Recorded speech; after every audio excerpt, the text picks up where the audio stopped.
Bismillahirrahmanirrahim. Assalamualaikum warahmatullahi wabarakatuh. Berjumpa lagi dengan saya Tony Muhammad Taufik dalam pembelajaran Pendidikan Pancasila dan Kewarganegaraan. Nah, materi kita kali ini melanjut dari materi sebelumnya tentang Undang-Undang Negara Republik Indonesia tahun 1945 dalam kehidupan berbangsa dan bernegara.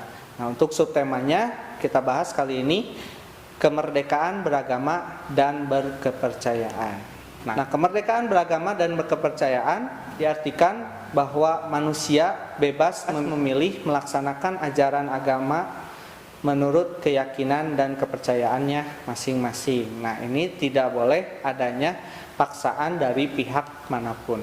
Kemerdekaan beragama ini diatur dan dijamin oleh undang-undang. Yang pertama adalah Undang-Undang Dasar 1945 Pasal 28E yang isinya adalah yang pertama, setiap orang bebas memeluk agama dan beribadah menurut agamanya, memilih pendidikan dan pengajaran, memilih pekerjaan, memilih kewarganegaraan, memilih tempat tinggal di wilayah negara dan meninggalkannya serta berhak untuk kembali. Nah, di poin yang pertama ini salah satunya adalah memeluk agama dan beribadah menurut agamanya.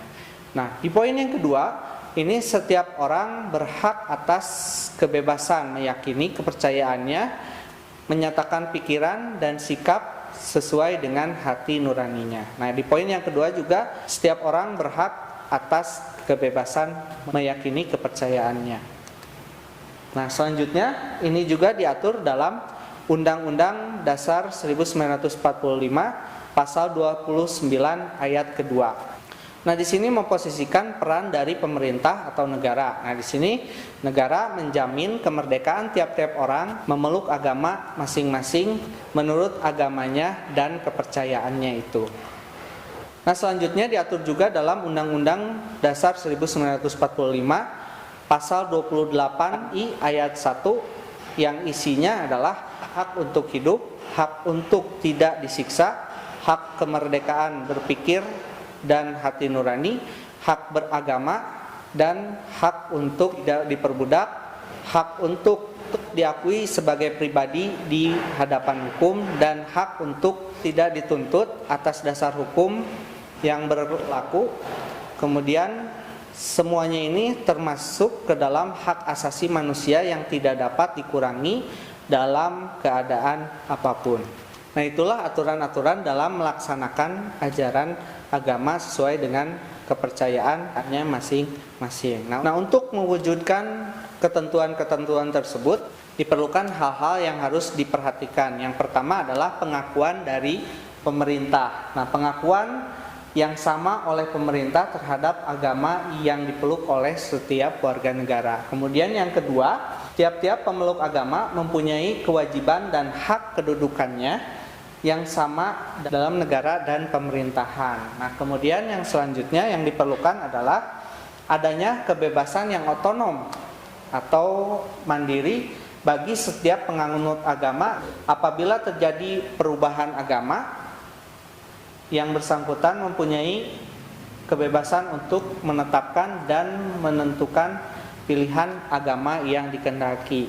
Nah, selanjutnya adalah adanya kebebasan yang otonom bagi tiap golongan umat beragama serta perlindungan hukum dalam pelaksanaan kegiatan peribadatan dan kegiatan keagamaan lainnya yang berhubungan dengan eksistensi agama masing-masing. Nah, ini langkah-langkah yang harus ditempuh oleh pemerintah kaitannya dengan masalah agama atau kepercayaan. Nah, yang selanjutnya bagaimana kerukunan antar umat beragama itu bisa tercapai? Nah, dengan memunculkan sikap mental antar umat beragama dalam rangka mewujudkan kehidupan yang serasi dengan cara tidak membeda-bedakan satu sama lain dengan pangkat, golongan, dan sebagainya. Kemudian hasilnya akan menimbulkan hubungan yang harmonis antar sama pemeluk agama. Kemudian kerukunan antar umat beragama juga akan tercipta dengan adanya kesepahaman, kesatuan, dan saling menghormati perbedaan satu sama lain dengan tidak adanya permusuhan, tidak ada saling menjatuhkan, menjelek-jelekan satu sama lain. Nah, sampai akhirnya ada rasa saling menghargai dan toleransi antar sesama ya. Nah, pada intinya setiap agama itu mengajarkan untuk manusia bisa hidup dengan damai dan tentram. Nah, sampai sini adik-adik bisa memahami tentang materi kita. Nah, kalau sudah, nanti kita lanjut ke video-video pembelajaran selanjutnya. Wabillahi taufiq wal hidayah. Wassalamualaikum warahmatullahi wabarakatuh.